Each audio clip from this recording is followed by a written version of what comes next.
Welcome to another edition of Swim Easy Speed. My name is Tim Floyd. I'm a longtime swim and triathlon coach. Today we're going to look at another video from leading into Ironman Texas. Another one of the pros showed up. This time it was Jocelyn McCauley. And I've worked with Jocelyn I think Jocelyn came to the very first pro camp, so 7 years probably at this point. And she's been to every subsequent pro camp after that, and she's great. She's smart. She's a hard worker, talented athlete, and is always fun to work with. Takes feedback really, really well, and implements it. So, here we go. This is kind of I'm just gonna let it run a little bit. So here was when she first got in the pool. You can actually see her new bike that she'll be riding this weekend.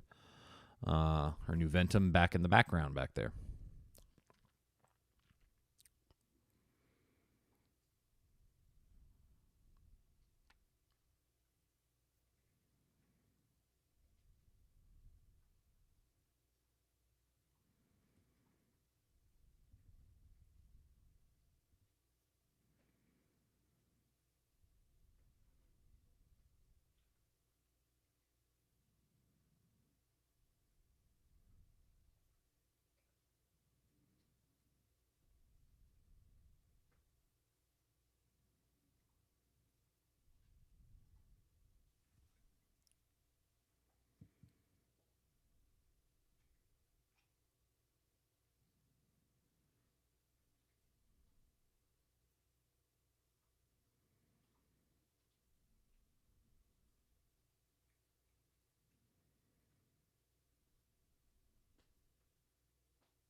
Okay, so what we'll do is we'll back it up, and now we've got a pretty good look at her stroke, see what she's doing.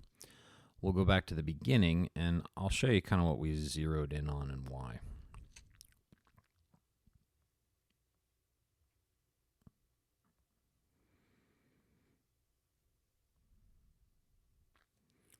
Okay, so Jocelyn's got a pretty good stroke. The first thing is every now and again, or that kind of right hip gets a little caught. But the big thing is this right here, and it's not surprising. So right there, how that hand enters, it's almost upside down, but she basically enters thumb first. So she broke her wrist, I guess I'm going to say it was probably 4 or 5 months ago, something like that. She was in a gravel race, and actually her very first gravel race, and she fell and broke her wrist. And so she's been very, very protective of the wrist. She was at the pro camp back in January, and that was I think when she had just first been released and really able to get back into swimming. And so she's kind of rolling that over like that to kind of protect the wrist a little bit. We knew that was there.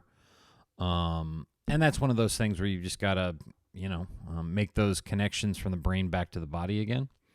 Here's some of the stuff that she's doing really, really, really well. So you can see, she gets into that high elbow catch position fairly early, and really gets a good grab on the water. And you can tell she's using a lot of her body to pull through. You can see those hips and shoulders kind of going together, and it's a very kind of coordinated, connected kind of movement. As always, the endless pull pushes people back down to the back end, but she's not that bad compared to some of the other people we've had in the pool. And then, so here, you can see she's going a little bit wide. Her feet are kind of coming apart right there. You can see kind of that gap between there. And that's all kind of stability stuff in the water. And there looks like there's kind of a little bit of a favoritism to kind of this side. So, you can see that the left side goes a little bit wide, so if here is kind of her shoulder, she's a little bit wide on that side. And using the kind of bilateral breath to correct for it both.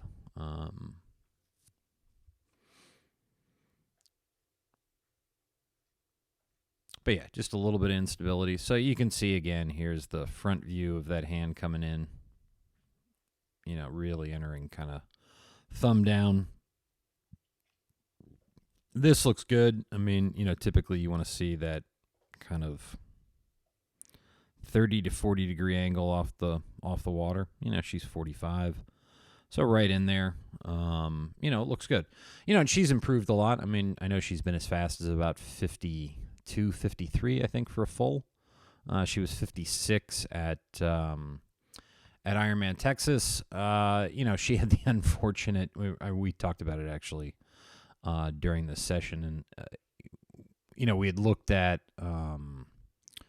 the kind of rankings that Thorsten does, and they're usually pretty accurate. I mean, they're ballpark of what everyone's going to swim, bike, and run, the times.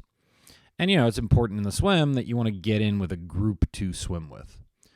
And she was kind of unfortunate where she was in this no man's land all by herself. And so knew that Lauren Brandon was going to be 49.50. There was going to be a girl that fairly new, Rachel Zelinskas. Please apologize. I don't know how to pronounce your last name. That they were probably going to go together, and that Jocelyn probably wouldn't have enough speed to catch up or be in that group with them. And then there was really no one else that Jocelyn was going to be with. And then there was the group behind that was probably going to be at like 58, 59 minutes to an hour. And she didn't want to be in that group. And I get it. So, she ended up kind of swimming all by herself for 56 minutes. Here you can see another angle of what she's doing really, really well.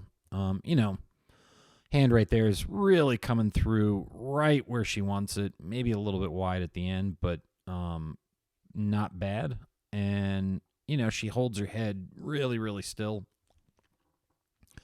and just moves it when she breathes. So, and doesn't make a huge kind of movement when she breathes. So, she's doing a lot of things really, really well. And you can see that she only gets a little bit, most of the drag then is kind of head there, here, this arm, a little bit kind of the top of the chest, but, most of her body, her feet and everything, it's all tucked up behind her. So it looks good. You can see it come out every now and again, but that's stabilizing. So the first thing we want to start out with was a little one-arm drill, and I wanted her to really feel the difference between the two sides of her body, to see which side was pulling harder than the other. And, you're going to be able to see in the next two videos, even without me telling you, you're going to be able to see which side pulls harder. And particularly pay attention to the hips and shoulders. So you can see, the recovery on this left side isn't even as wide. She's really kind of struggling to get it around. You can see that right here with this hip on the right side, sometimes it just stays really, really flat.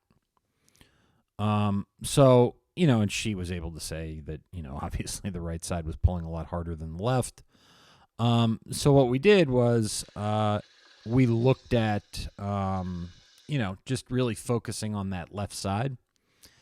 And we put a mitt on, kept the fins on. I cued her a little bit on how to engage the core a little bit more. And so we just worked on this a lot. We did this for a good chunk of the session. So diminish that feel, so she has to look for more ways to get that pressure on the hand. And then cueing it a little bit more with how to engage the core, and then the fins kind of give a little bit more kind of help with that core engagement. So we start to kind of connect everything together from a neuromuscular perspective.